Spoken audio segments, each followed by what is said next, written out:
அவர் இறங்கிடும் நேரமே, எலியாவின் தேவனே அவர் இறங்கிடும் நேரமே, அசைவாடும் அனலாக்கும் எங்கள் அக்கினி ஜுவாலையே, அசைவாடும் அனலாக்கும் எங்கள் அக்கினி ஜுவாலையே, எலியாவின் தேவனே அவர் இறங்கிடும் நேரமே. கர்த்தருடைய நாம மகிமைப்படுவதாக. ஆண்டவரும் அருமை இரட்சகருமாக இயேசு கிறிஸ்துவின் நாமத்தினால் இந்த புதிய நாளுக்காக தேவனாகிய கர்த்தரை ஸ்தோத்தரிக்கிறேன். இந்த நாளிலே கூட தேவனாகிய கர்த்தர் நம்மளோட பேசும்படி கேட்போம். என் கண்மலையானவரே, எங்கள் ராஜாதி ராஜனை எங்களோடு கூட பேசுங்கப்பா, இயேசுவின் நாமத்தின் பிதாவே. எடுத்து வாசிப்போம். புலம்பல் 3ஆம் அதிகாரம் 31ஆம் வசனம். புலம்பல் 3:31. ஆண்டவர் என்றென்றைக்கும் கைவிட மாட்டார். ஆண்டவர் என்று. இந்த எரேமியா புலம்பல் ரெண்டும் ஒரே புஸ்தகம் தான். ஒரு பெரிய திருசம்னா இந்த தேவனால் பயன்படுத்தப்படுகிற தீர்க்கதரிசி அவன் புலம்பல் என்று என்ன பண்ணாது. மெய்யாபத்துக்கு புலம்பல் என்ன பண்ண ஒரு அதிகாரம் வேதாகமத்தில் இருக்கிறது. சில பேர் எரேமியா புலம்பல், உங்க புலம்பல் ரொம்ப அதிகமான. இந்த இடத்துல எழுதப்பட்டிருக்கு ஆண்டவர். என்னதுங்க? ஆண்டவர். யாருங்க இந்த ஆண்டவர்? அவர் தாங்க நமக்காக ஜீவனை கொடுத்தவர். யாருங்க இந்த ஆண்டவர்? அவர் தாங்க நமக்காக மரித்து உயிர்த்தவர். யாருங்க இந்த ஆண்டவர்? நம்முடைய பாவங்களை மன்னித்தவர். யாருங்க இந்த ஆண்டவர்? நம்ம உயிரோடு பாதுகாத்த ஆண்டவர். யாருங்க இந்த ஆண்டவர்? நம்மளுக்கு திருமண காரியங்களை ஒழுங்குபடுத்தி நம்மளுக்கு பிள்ளைகளை கொடுத்த ஆண்டவர். யாருங்க இந்த ஆண்டவர்? இன்னைக்கு நம்ம உயிரோடு இருக்க காரணம் நம்முடைய சுவாசத்தை கொடுக்கிறவர் அந்த ஆண்டவராக இயேசு கிறிஸ்து. யாருங்க இந்த ஆண்டவர்? நம்மளை ஒவ்வொரு நாளும் பாதுகாத்த தூக்கி சுமந்து நம்முடைய தோழிகளை சுமந்து தூக்கி சுமந்து ஒவ்வொரு நாளும் பாதுகாத்து நம்மளை பராமரிக்கிறது தான் இந்த ஆண்டவர். இந்த ஆண்டவர் தாருங்க வானத்தையும் பூமியை உண்டாக்கின உலக இரட்சகர் என்று சொல்லப்படுகிறார். ஸ்தோத்திரம். ஆதியிலே வார்த்தை இருந்தது, அந்த வார்த்தை தேவனிடத்தில் இருந்தது, அந்த வார்த்தை தேவனாய் இருந்தது. அவர் என்றென்றைக்கும் என்ன பண்ண மாட்டாரா? கைவிட தெரியாது. யாருக்குங்க? சில உலக மனிதர்கள், சில குடும்பங்கள், சில பயங்கரமான போராட்டங்கள் நீங்க சந்திச்சிருப்பீங்க. குடும்பத்துக்குள்ள வேலை ஸ்தலத்துல பல இன்னலை செஞ்ச சில கைவிடப்பட்ட நிலைமையில இருக்கலாம். அவன் நொந்து போய் காணப்படலாம். இந்த இடத்துல எழுதப்பட்டிருக்கிறது இந்த இயேசு கிறிஸ்து, இந்த அன்புள்ள தெய்வம், இந்த சாரோனின் ரோஜா, மகிமையின் தேவன், தேனிலும் மதுரமானவர், தெவிட்டாத அமுதமான, தேடியும் கிடைக்காத ஒப்பற்ற செல்வமான இயேசு ராஜா சொல்றாரு, நான் என்றென்றைக்கு என்ன பண்ண மாட்டேன், உங்களை கைவிடவே மாட்டேன். உலகத்தின் முடிவு பரியந்தம் சகல நாட்களிலும் நான் உங்களோடு கூட இருக்கிறேன் என்று சொன்ன தேவர், உங்களுக்கு வாக்கு பண்ணின ஆண்டவர் நிச்சயமாக நிறைவேற்றுவார்.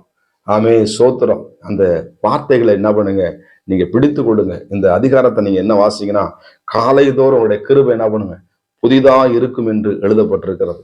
ஸ்தோத்திரம். அப்ப கிருபைகளை இந்த நாள் கூட தருகிற தேவன் அவர் என்றென்றைக்கும் ஒரே மாதிரி இஸ்ரவேல் ஜனங்களை வழிநடத்தும் போது மோசைகள், ஆண்டவரே உம்முடைய நாமம் என்னவென்று அவர்கள் கேட்பார்களே. சோத்திரம். பார்வோனுக்கு என்ன பண்றான், அந்த ஆண்டவர் யார் எங்களுக்கு சொல்லப்படுது. அப்புறம் சொல்றாரு, நான் இருக்கிற வண்ணமாகவே இருக்கிற இஸ்ரவேலுக்கும் போய் சொல்லு. அந்த எதிராளிக்கும் போய் என்ன பண்ணு, நான் சர்வ வல்லமுள்ள தேவன் என்பதை அவர்கள் அறிந்து கொள்ளும்படி 10 வாதைகளை என்ன பண்றாங்க, அந்த எகிப்திலே அனுப்புவதை பார்க்க முடிகிறது. இஸ்ரவேல் ஜனங்கள் தேவனுடைய வல்லமையை பார்க்கிறாங்க. பார்வோனும் இந்த வல்லமையை பார்த்து நடுநடுங்குகிறான். சோத்திரம். இன்றைக்கு பார்வனை போல அவனுடைய ரதங்கள் உங்களை வேதனைப்படுத்தி அதெல்லாம் கர்த்தர் கடலிலே மூழ்கடிக்க பண்ணுவா. என்றென்றைக்கு அவர் என்ன பண்ணார், கைவிடவே மாட்டார். அந்த இஸ்ரவேல் ஜனங்கள் எகிப்தில் அடிமையா இருக்கும் பொழுது நம்ம என்றென்றைக்கு இப்படி இந்த துன்பத்தை அனுபவிச்சுதான் இருக்கணுமா, என்றென்றைக்கு இப்படித்தான் நான் பாடுபட்டு கொண்டு இருக்கணுமா, என்றென்றைக்கு நம்முடைய வாழ்க்கையில இந்த சோகம் இருந்துதான் இருக்கணுமா, இதுக்கு இது விமோச்சனம் வராதா, ஒரு விடுதலை வராதா என்று ஏக்கத்தோடு தாகத்தோடு பெருமூச்சு விட்டு அழுது கொண்டிருக்கார். ஏசப்பா என்ன பண்ணாரு, அவர்களை கைவிடல. சோத்திரம். என்ன பண்றாங்க, இந்த இஸ்ரவேல் எத்தனையோ ஆண்டுகள் கழிந்தது. ஆண்டவர் நினைவு கூர்ந்து அந்த ஜனங்கள் என்ன பண்றாரு, இஸ்ரவேல் ஜனங்களை மீட்டெடுத்தார். 20 லட்சத்துக்கும் அதிகமான ஜனங்கள் என்ன பண்ண, இயேசு கிறிஸ்து ராஜாதி ராஜா, கண்மலையின் சிகரம், ராஜாதி ராஜா, கர்த்தாதி கர்த்தர், அவங்களை மீட்டு கொண்டு வந்தார். அவர்களை கைவிடல. இன்னைக்கு நம்ம தான் என்ன பண்றோம், ஏசப்பா கையை என்ன பண்றோம், பிடிக்கிறது இல்லை. அவர் நம்ம கையை பிடிச்சிருக்கிறார். உங்க கையை ஆண்டவர் பிடிச்சிருக்கிறாருங்க. உங்க பிள்ளைகளுடைய கையை ஏசப்பா பிடிச்சிருக்கிறார். உங்க மனைவியுடைய கையை ஏசப்பா பிடிக்கும். உங்க கணவருடைய கையை என்ன பண்றாரு, ஏசப்பா பிடிச்சிருக்கிறாருங்க. நீங்க எதை குறித்தும் கவலைப்படாதீங்க. அவர் கைவிட தெரியாதார், உன்னை விட்டு விலகுவதும் இல்லை, உன்னை கைவிடுவதும் இல்லை என்று சொன்ன ஆண்டவர் உங்களை கண்மணி போல பாதுகாக்கிற, உங்களை உள்ளம் கையிலே வரைந்திருக்கிற ஆண்டவர் உங்களை கைவிடவே மாட்டார். இந்த கைவிடாத நல்ல சாரோனின் ரோஜாவை நீங்க இருதயத்தில் ஏற்றுக்கொள்ளுங்க, அவரை பிடித்து கொள்ளுங்க.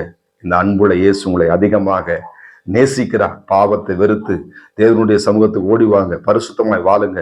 உங்களை கர்த்தர் பிரகாசிக்க பண்ணுவார். பரிசுத்தம் கிருபை நிறைந்த நல்ல தகப்பனே, ஆண்டவர் என்றென்றைக்கும் கைவிட மாட்டார் என வார்த்தை. இந்த பிள்ளைகளை இதுவரைக்கும் கைவிடாமல் நடத்தின தேவன் ஆண்டவர் இன்னும் நடத்த போறதற்கு நன்றி. இயேசுவின் நான் ஒருவன் மாத்திரம் நீந்திருக்க பாகாலின் படைகளை எதிர்த்திடுவேன். நான் ஜெபிக்க ஜெபிக்க அவர் தலையசைப்பார், ஜெபிக்க ஜெபிக்க அவர் தலையசைப்பார். நெருப்பாய் இறங்கிடுவார் என் தெய்வம், நெருப்பாய் இறங்கிடுவார். ஆவியே,